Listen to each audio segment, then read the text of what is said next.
humble match was the technological breakthrough of its day in the 1800s. The match allowed people to create light and heat in their own home, just from this little stick.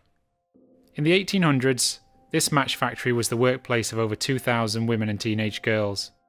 There was a lot of money to be made from the matchmaking industry. People owning the factories were getting quite rich.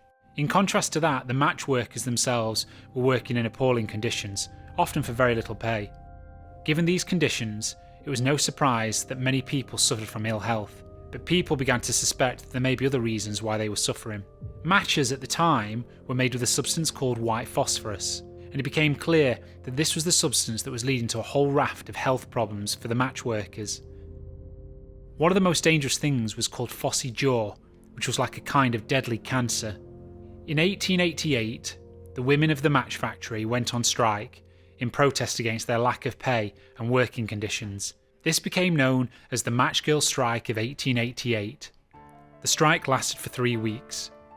As a result, the conditions in the factory were slightly improved, but the white phosphorus continued to do its deadly work.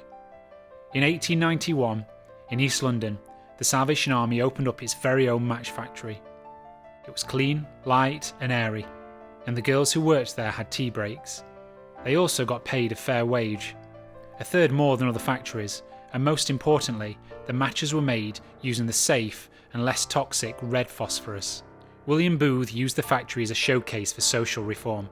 The Salvation Army owned and ran the match factory for 10 years. The campaign was successful, and other factories followed suit, stating they would no longer be using white phosphorus in their matches. The Match Girls strike and the Salvation Army's example at the time ultimately improved the working conditions for many thousands of workers.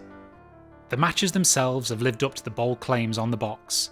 They were far more than mere matches. They really were lights in darkest England.